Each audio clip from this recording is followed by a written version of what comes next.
I paid for my own 21st birthday dinner just to be insulted by my family. A year later, I'm the keynote speaker at the university they secretly blocked me from attending. Here's how I dismantled their perfect facade. The condensation on my water glass was the only thing colder than the atmosphere at that table. I'm Tyler, and last summer I hit the big 21. It's supposed to be the main character milestone, right? The night you finally step out of the shadows, grab a drink, and feel like the protagonist of your own life. Instead, I got a front row seat to a masterclass in being the family footnote. The condensation on my water glass was the only thing colder than the atmosphere at that table. I'm Tyler, and last summer I hit the big 21. It's supposed to be the main character milestone, right?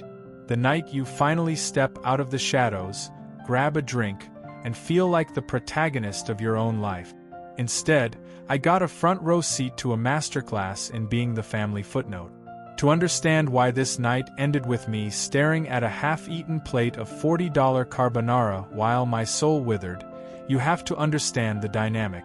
My parents, Sharon and Rick, are obsessed with the brand. They aren't the warm, homemade cookies type of traditional. They're the what will the neighbors think if the lawn isn't manicured type. Everything is a performance, and I've always been the stagehand while my sister, Jessica, played the lead. Jessica is 27 and the literal human personification of a LinkedIn profile.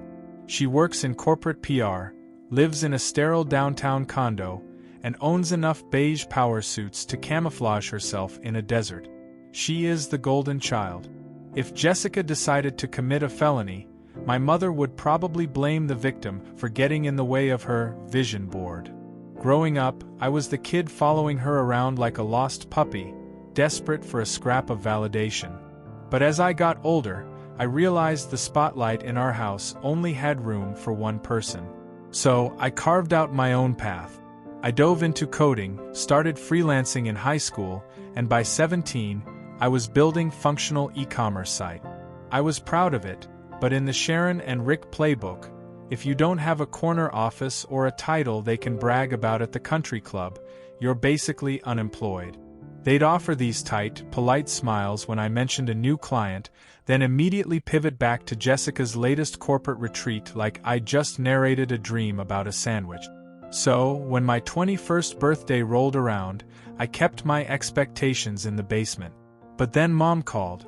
"We're taking you to Lesage," she said, her voice dripping with that performative sweetness. My heart actually did a little pathetic skip. That place is high-end, the kind of Italian spot where you have to book weeks in advance and the waiters wear white gloves. I thought, maybe this is it. Maybe they finally see me. I spent an hour getting ready. I ironed my jeans. I don't even own a functioning iron. I used a freaking hair straightener and picked out a crisp button-down. I wanted to look like the adult they wanted me to be. I showed up 5 minutes early, my palms a bit sweaty, feeling a rare spark of genuine excitement. They were already there. Jessica was perched at the head of the table like a queen on a throne, checking her reflection in a butter knife. Mom gave me one of those public-facing air kisses that smells like expensive foundation and disappointment. Dad gave me a curt nod before returning to his Pinot Noir. The first 30 minutes were a blur of Jessica. Jessica's new account. Jessica's 80-hour work week. How Jessica's boss literally can't breathe without her input. Every time I tried to wedge a word in about my latest project, a massive contract I just landed with a regional tech firm, the conversation just steamed right over me. I was throwing pebbles at a freight train. Then came the food, and with it, the moment that still feels like a physical weight in my chest. Jessica stood up, her diamond earrings catching the candlelight. She clinked her crystal glass, looking smug and polished. My mom started clapping like she was at a Broadway premiere. My dad leaned in, his face glowing with a pride he's never once directed at me. I sat up straighter, adjusting my collar. I thought, okay, here it comes. Even Jessica can't ignore a 21st birthday. She raised her glass high, her eyes scanning the table with a sharp, predatory glint.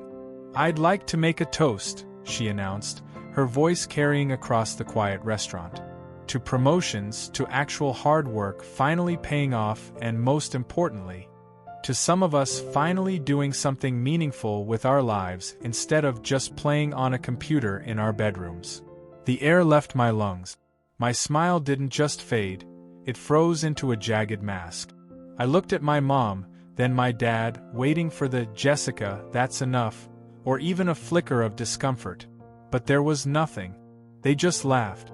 A genuine, hearty family laugh at my expense, on the one day that was supposed to be mine. I sat there, 21 years old, realizing that to them, I wasn't the guest of honor, I was the punchline. The sound of my mother's laughter was a serrated edge, cutting through the ambient hum of the restaurant. It wasn't just a polite chuckle, it was that deep, gasping wheeze she saved for the inner circle jokes. To her, Jessica's jab wasn't a low blow, it was a punchline. In that moment, the expensive Italian chandelier above us felt like a spotlight that was never meant for me.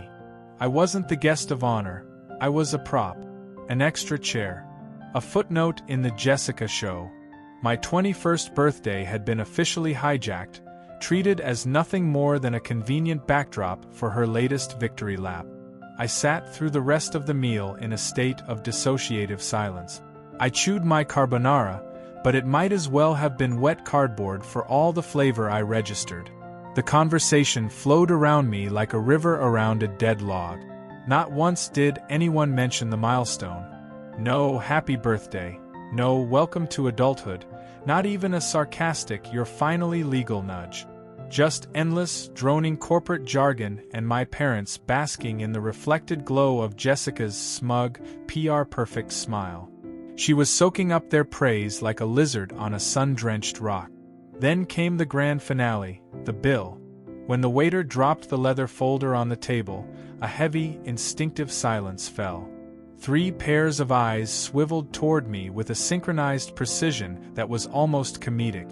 My dad made a half-hearted, glacial reach for his back pocket, the kind of move you make when you're hoping someone tackles you before you reach the end.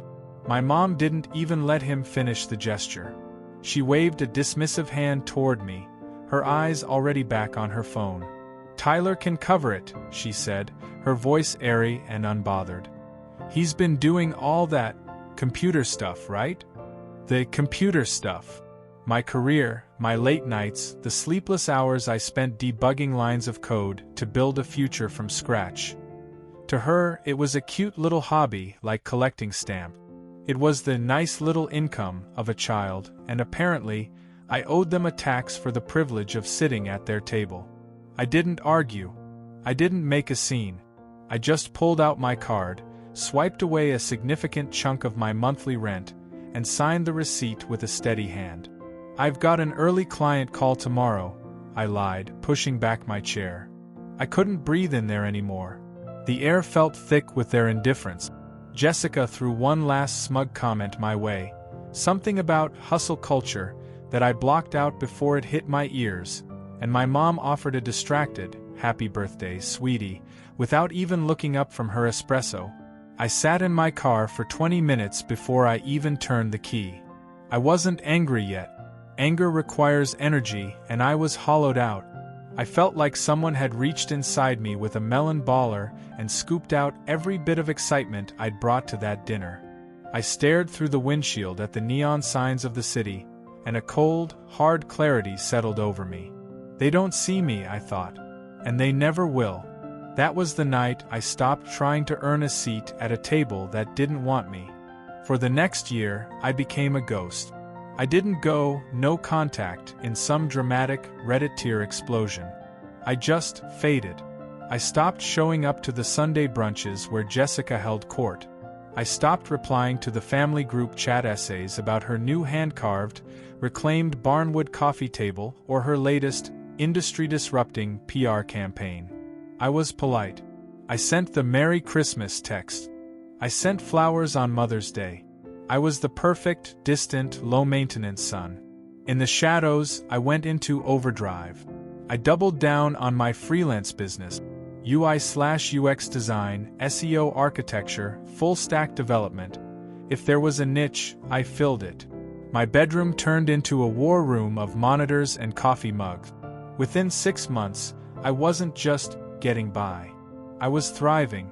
I landed 2 corporate retainers that paid more in a month than my dad made in 3. But I kept it airtight. No LinkedIn humble brags. No status updates. I didn't want to give them anything to belittle or, worse, compare to Jessica's real job. I just wanted peace. Every so often, a ping from my mom would remind me of my place in the hierarchy. Jess is presenting in NYC. So proud. Or, can you believe how adult your sister is?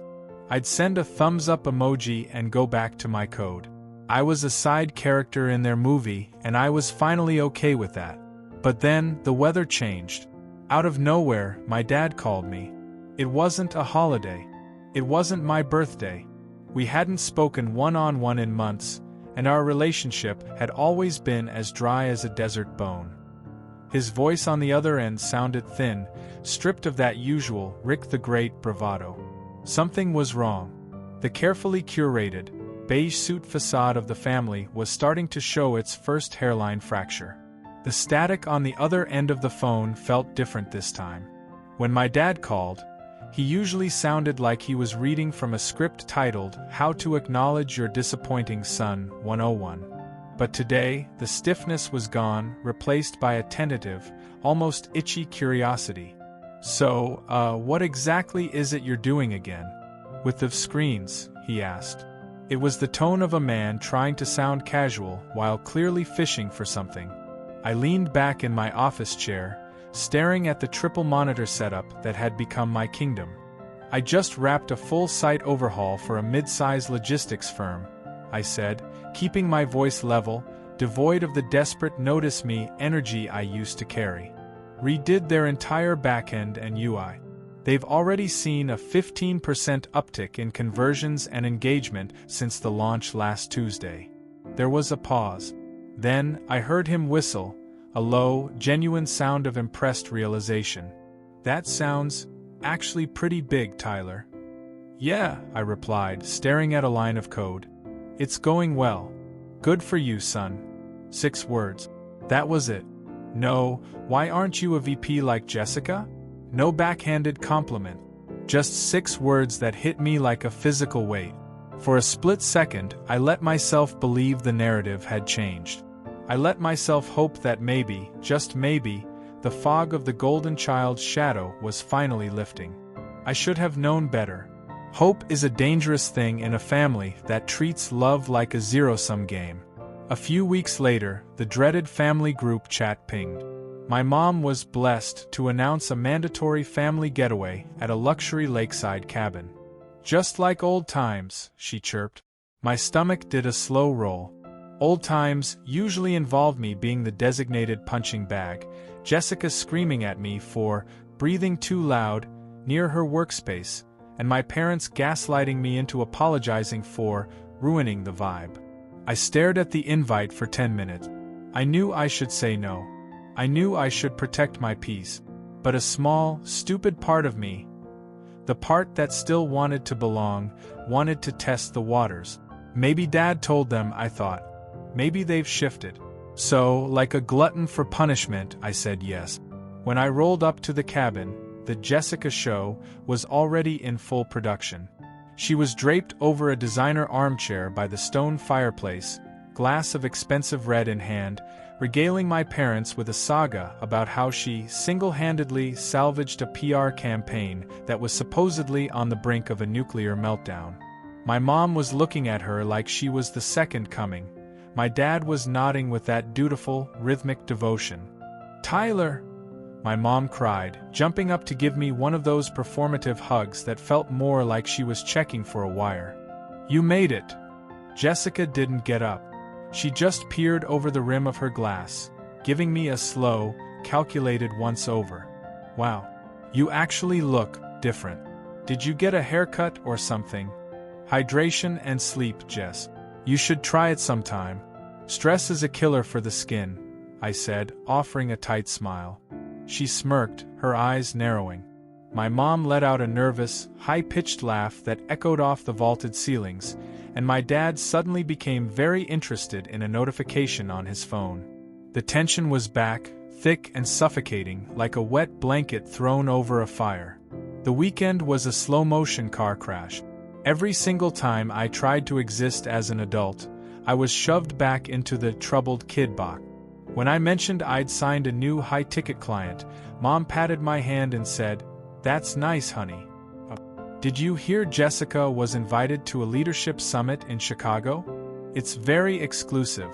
When I offered to handle dinner, Jessica physically intercepted me in the kitchen, snatching the grocery list out of my hand. She literally pulled out a pen and started crossing out my items, stuff I'd paid for, right in front of my face like I'd handed her a toddler's coloring book. "I've already curated the menu, Ty. Let's leave the logistics to the professionals, okay?" I gritted my teeth so hard I thought my molars would shatter. 3 days, I told myself. Just 3 days of this corporate cringe LARPing and you're free. The breaking point came on the final night. We were huddled around the fire pit, the lake a black, silent mirror behind us. The atmosphere was supposed to be wholesome, but the air was charged with something ugly. My mom started getting sentimental, talking about how successful both her children were in their own ways. I nearly choked on my tea. Jessica, clearly onto her 3rd or 4th glass of wine, turned her gaze toward me. It wasn't a kind look. It was the look of a predator making sure the prey knew its place. "You know, Tyler," she started, her voice dripping with a fake, patronizing sympathy, "I've honestly always been so worried about you." I lowered my mug. "Oh, yeah," she sighed, nodding solemnly like she was a martyr. "I mean, you were always so lost. No drive, no direction. Just floating around, clicking buttons, trying those little random things in your room. It was hard to watch." My mom chimed in, nodding like she was hearing a sermon. "We're just so glad you're doing better now, sweetie." Jessica swirled her wine, the firelight dancing in the red liquid. "Exactly. I mean, even if it's just these little tech gigs you do, it's nice that you finally found something that makes you feel useful. Not everyone is cut out for the high-stakes world, and that's okay." The silence that followed was deafening. My dad stared into the flames, refusing to meet my eyes. The useful comment was the final straw. The year of silence, the hard work, the $90,000 contract sitting in my inbox, it all boiled over. I stood up slowly, the shadows from the fire stretching behind me. "Actually," I said, my voice dead calm, "I just finished negotiating a contract for a startup's full-stack development. It's a 6-month project. The payout is $90,000. The world stopped. Jessica blinked, her smug mask flickering for a split second before she let out a sharp, mocking laugh. "90,000? Tyler, please. This isn't one of your video games." Mom joined in, that same condescending chuckle. "That's adorable, sweetie. Truly. It's good to have goals." "It's not a goal. It's a signed PDF," I said, pulling my phone from my pocket. I swiped to the document, zoomed in on the signature and the total compensation, and handed it directly to my father. He took it tentatively. He read it once, then he adjusted his glasses and read it again, his face turning a strange shade of pale. This is real," he whispered. He handed the phone to my mother. She looked at the screen like she'd just bitten into a raw lemon, her mouth twisting in a way that ruined her perfect parent facade. Jessica, however, looked like she wanted to manifest a sinkhole to swallow me whole. She stared at the flames, her knuckles white around her wine glass. "I guess," she spat, her voice tight and trembling with pure, unadulterated venom, "the tech scams these days are just getting more convincing. You always were good at make-believe, Tyler." That was the moment the last thread of my patience finally snapped. I didn't scream. I didn't pull a dramatic exit by kicking over the Adirondack chairs, or throwing my tea into the embers. I just stood there, bathed in the flickering orange glow of the fire pit, looking at the 3 people I shared DNA with and felt a profound, chilling sense of finality. It was like a clean tear in a piece of parchment, quiet, sharp, and impossible to mend. "You know," I said, my voice eerily steady, "I used to wake up every single morning wanting you all to be proud of me. I really did. I convinced myself that if I just worked a little harder, coded a little longer, and made enough money, maybe one day I'd be more than just Jessica's awkward little brother to you." I looked at my mother, whose mouth was still set in that sour line of disbelief, and then at my father, who was suddenly very interested in the dirt beneath his boots. "But the truth is, I honestly don't care anymore. Sit here. Pretend I'm making it up. Roll your eyes and call it a tech scam, to make yourselves feel better about the fact that your narrative of me is dying. But the world outside this fire pit actually sees me. My clients see me. My peers see me. And for the first time in 21 years, that's actually enough." The only response was the aggressive crackle of a pine log splitting in the heat. The silence was heavy, awkward, and pathetic. I turned on my heel, walked into the cabin, shoved my life into a duffel bag, and drove away into the pitch-black night without saying another word. 3 days later, the golden child finally broke her silence. An email landed in my inbox. Subject line, "We need to talk." No "Hey Tyler," no "Hope you got home safe," no sign-off. Just one solitary, burning question. "How did you get that contract? I've been trying to pitch that same startup for months." I stared at the screen, a cold realization washing over me. This wasn't just insecurity, it was a full-blown identity crisis.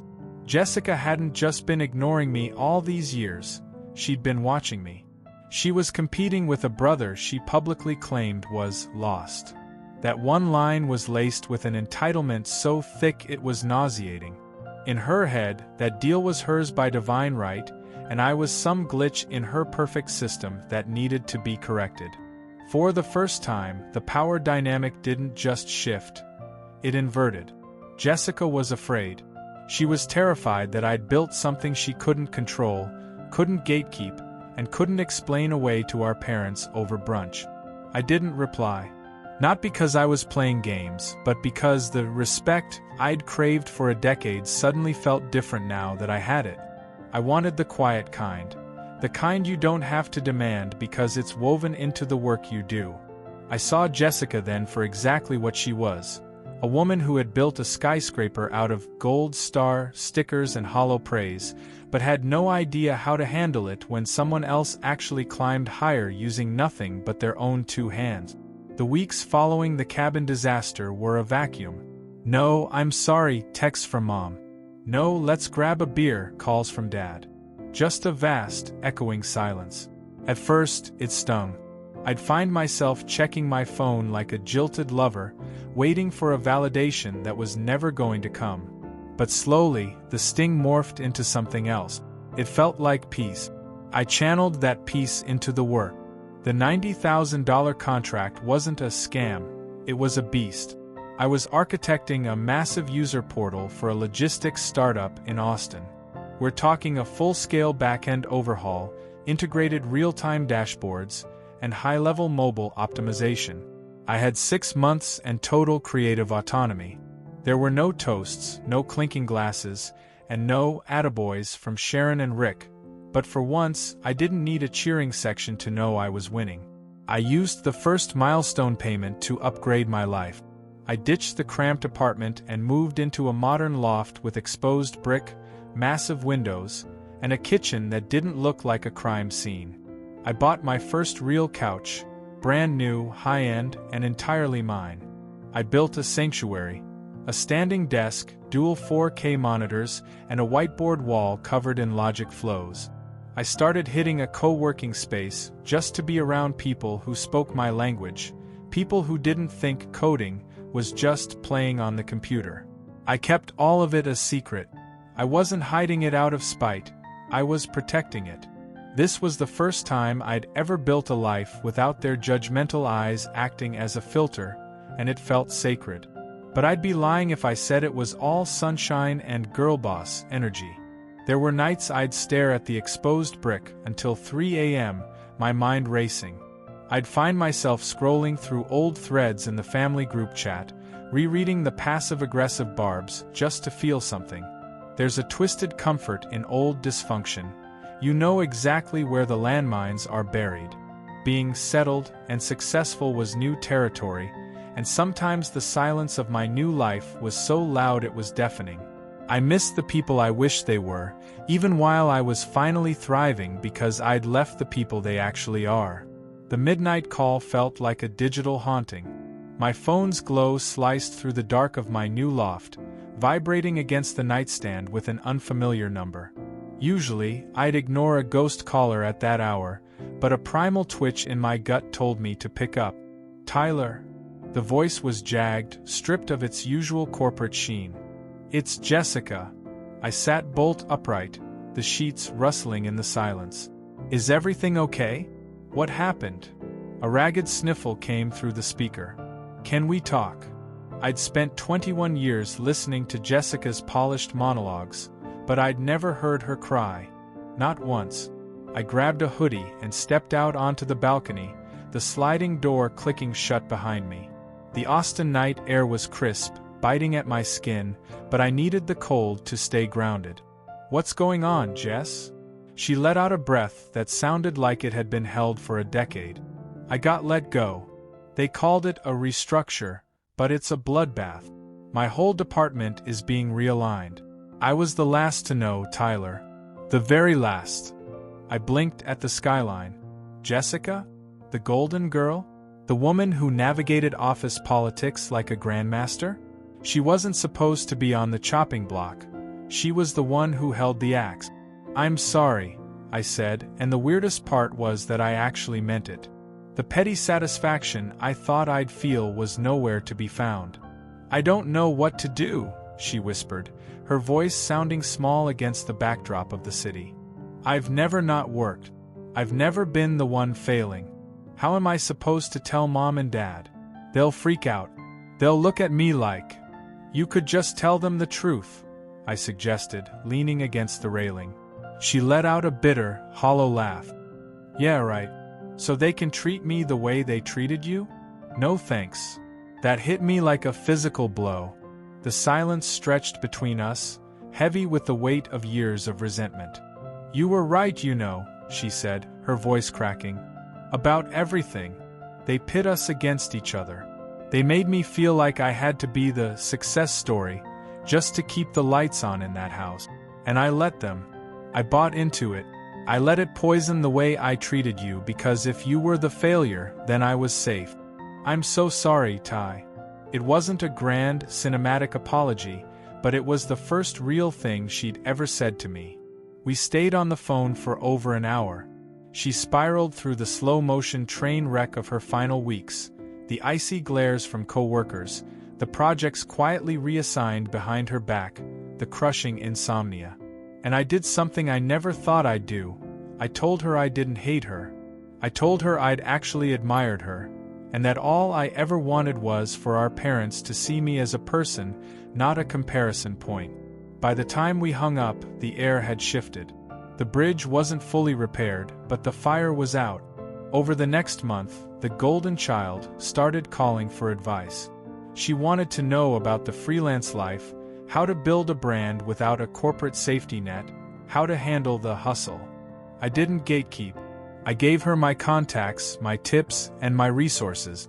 I wasn't being a martyr. I was being the brother she never let me be. Then, the inevitable happened. A text from my mother. "Can we talk, please?" I let it marinate for 2 hours.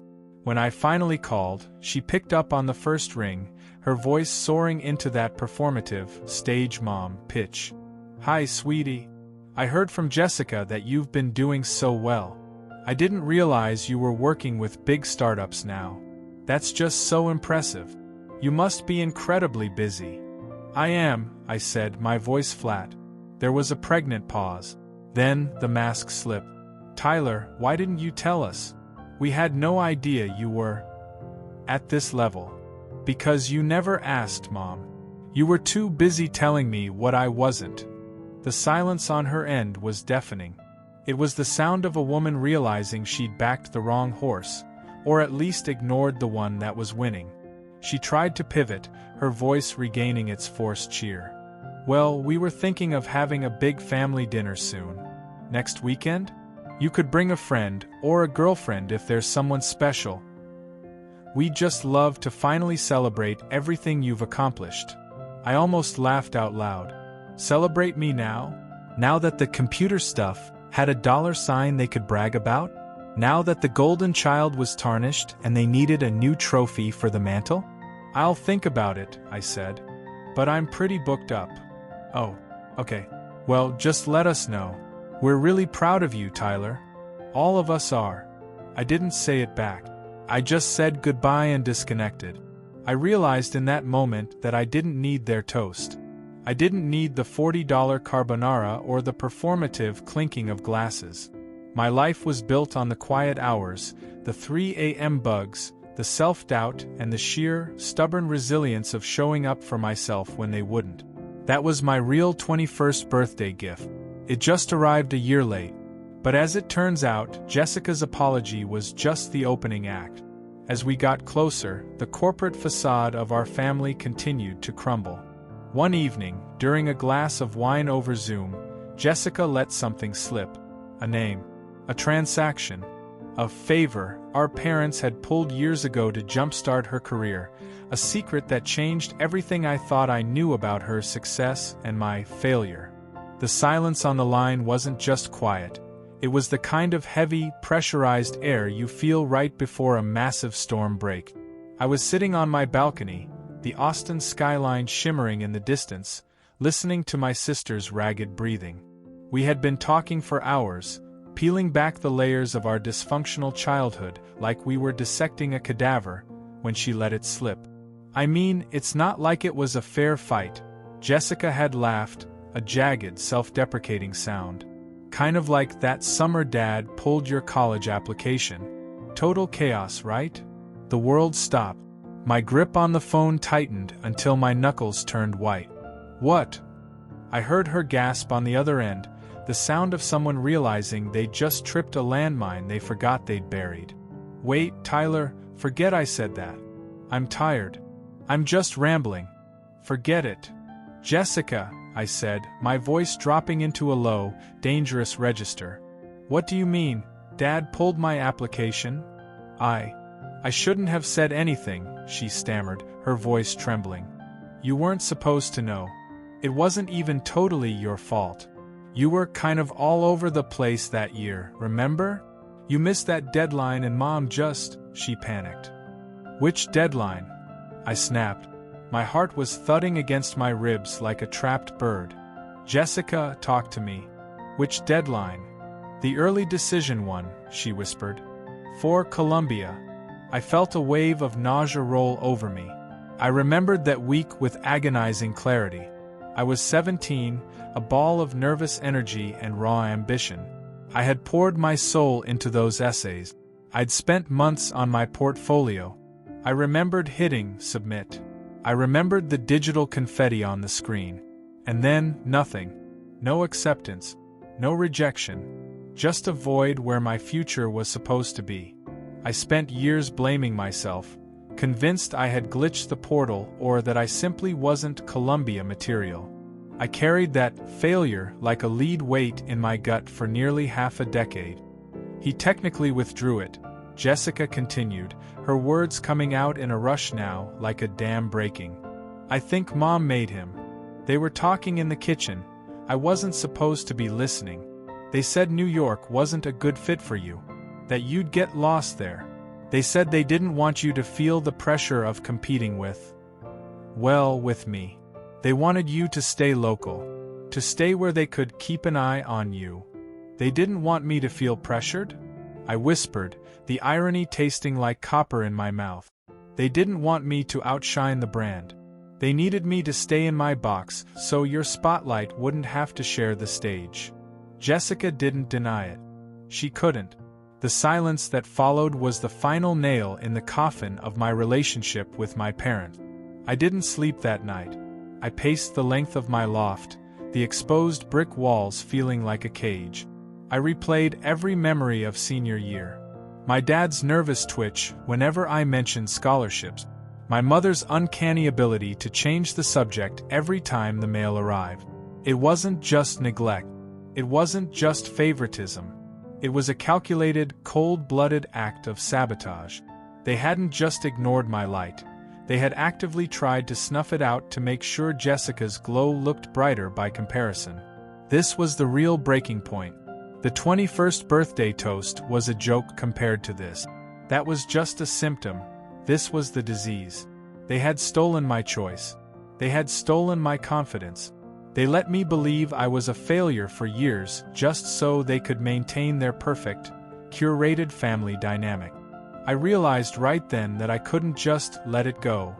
But I wasn't going to give them the satisfaction of a Reddit-worthy freakout. I knew my parents. If I screamed, I was unstable. If I cried, I was too sensitive. They would twist my pain into a narrative that made them the victims of an ungrateful son. No.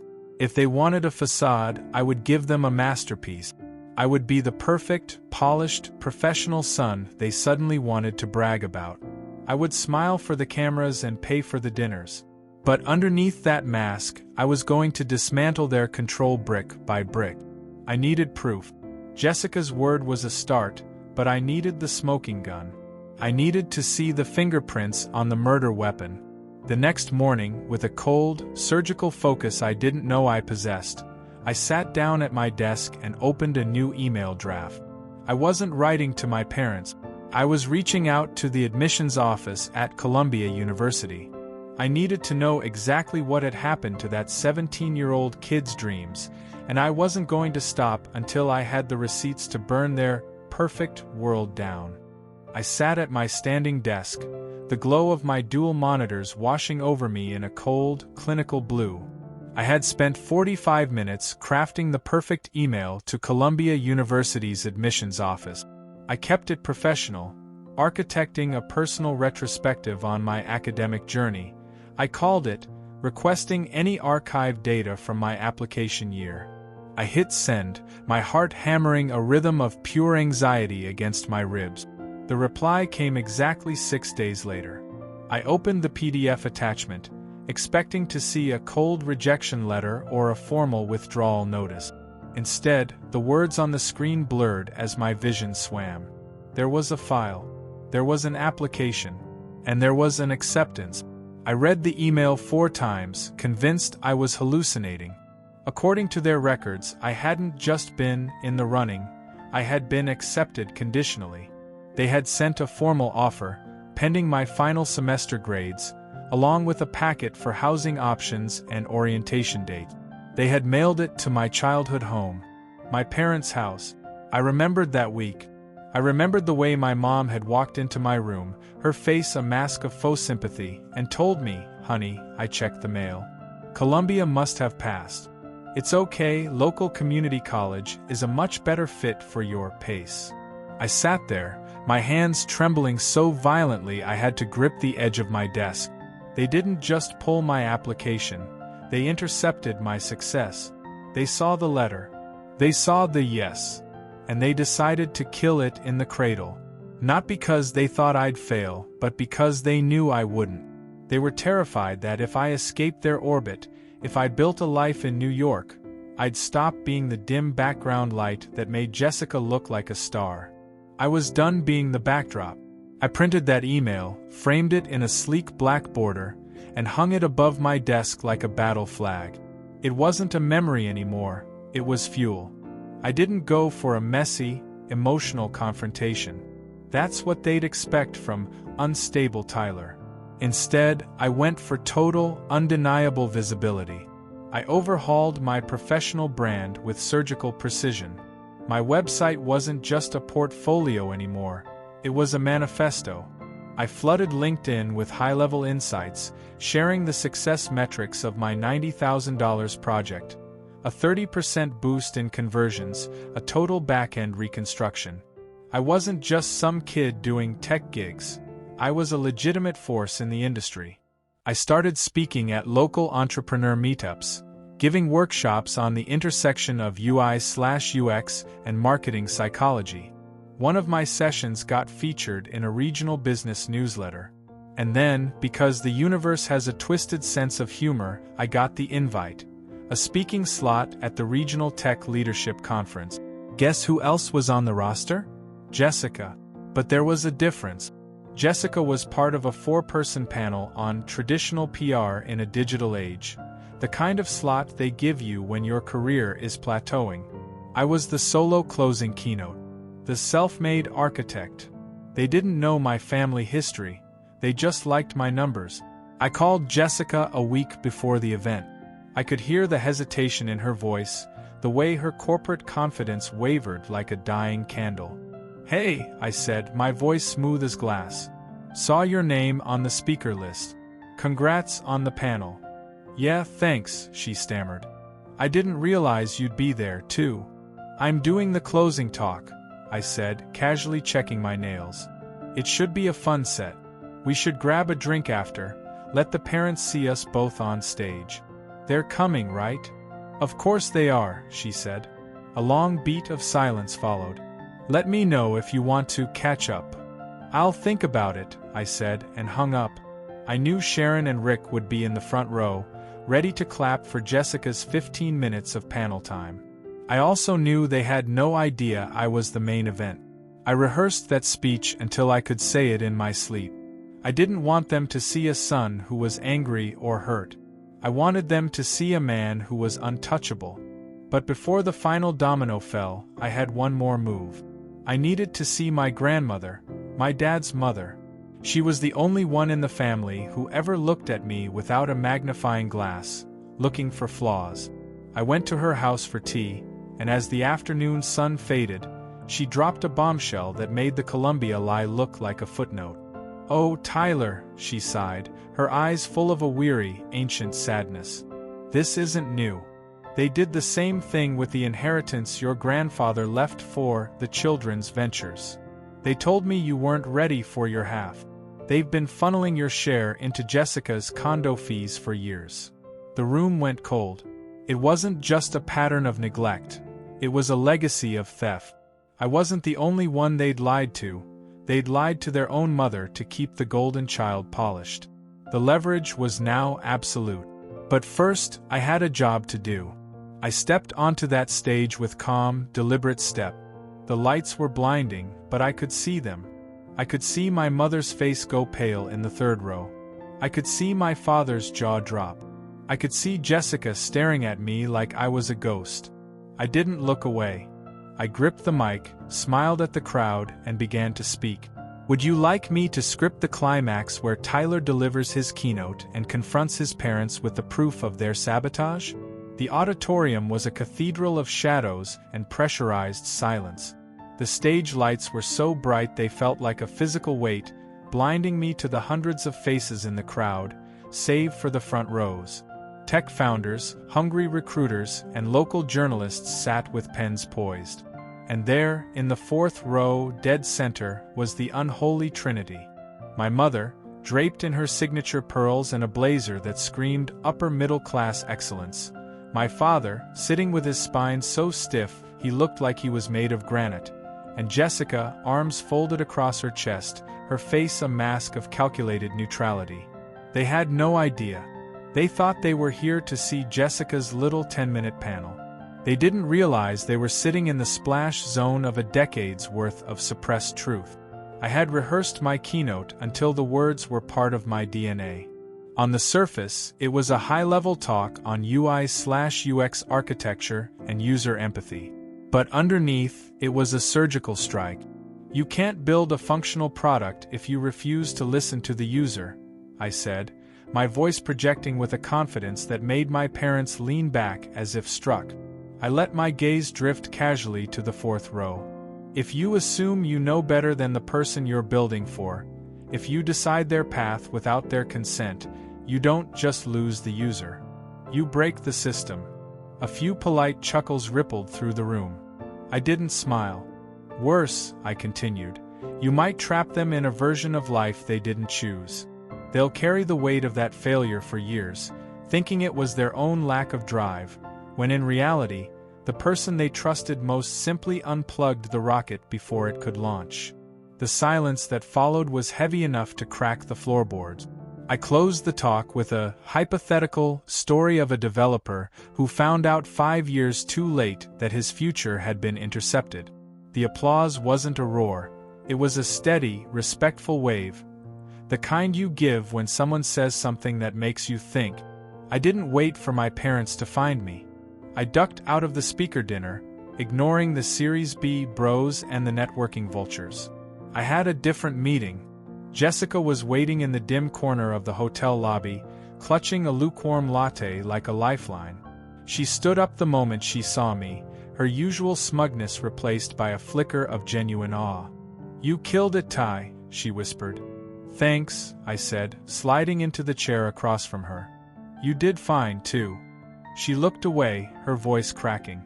"You know they only came to this conference for me, right? They didn't even look at the keynote billing."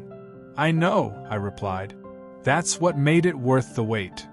She let out a jagged laugh. "They were furious afterward. Mom said you embarrassed the family brand. She thinks you were trying to be edgy." "Did I embarrass them, Jess?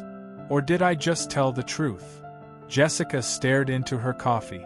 "You told the truth. You just didn't say it loud enough for them to realize they were the villains of the story." She paused, then reached into her bag. "Speaking of truth, I talked to Grandma again, and I found something. My grandmother had already given me the battle flag, the Columbia acceptance letter she'd rescued from the trash years ago. But Jessica handed me her phone, an old email thread pulled up. It was a conversation between my mother and a family friend in the admissions world from 7 years ago.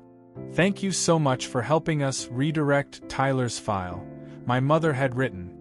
"He'd only be wasting his time on a dream that doesn't suit his temperament. It's better he stays grounded here where we can manage his expectations." It was surgical, smug. It was the pro-revenge villain origin story in black and white. "I used to think they were protecting me," Jessica said, her eyes welling up. "But they were just using me as a yardstick to measure how much they could keep you down. They needed one of us to be the star, so they could feel like successful parents. They picked me early, and they sacrificed you to keep the narrative consistent." I felt a strange sense of relief. The gaslighting was officially over. The next week, I went into expansion mode. I didn't go to the police, and I didn't sue. I did something much more permanent. I incorporated my business and set up an anonymous trust, the Launchpad Scholarship, specifically for students whose academic paths had been disrupted by family interference. I put out a small press release about the mission, mentioning a personal history of academic sabotage. A small, independent tech journalist reached out for an interview.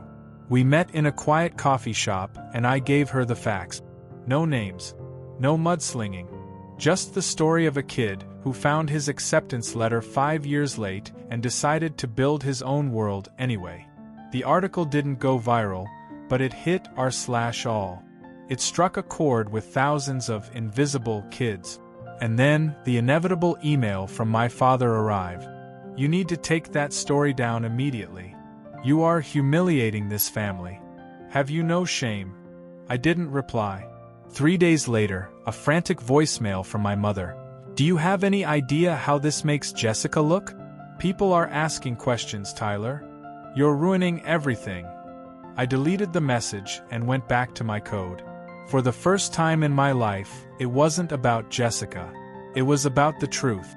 The fallout was a quiet, cold divorce from my family. I was uninvited from Thanksgiving. I was scrubbed from the group chat. My mother posted a vague, passive-aggressive Facebook status about children who aired dirty laundry for clout. I didn't care. I had already moved on. The real pro-revenge moment didn't come from a headline or a scholarship.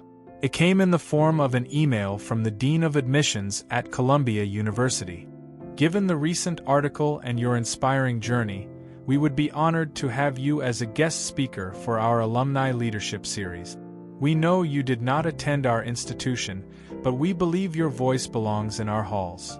I sat in my loft and cried when I read it. After 21 years of being the background noise, I was finally being heard. A month later, I stood at a podium on the Columbia campus. I looked out at the students, young, hopeful, and untarnished. I thought about the 17-year-old kid who thought he wasn't good enough. I thought about the birthday dinner where I was forced to pay for my own dismissal. I leaned into the mic and ended my speech with the one sentence I'd waited my entire life to say. I didn't get to this podium because of my family, I said, the room falling into a pin-drop silence. I got here in spite of them. And for the first time in my life, the entire room stood up for me. That's all for today. If you enjoyed this story, make sure to drop a like and subscribe for more content like this. I'd love to hear your thoughts in the comments below. I try to read as many as I can. Thanks for watching, and I'll see you in the next one. Take care.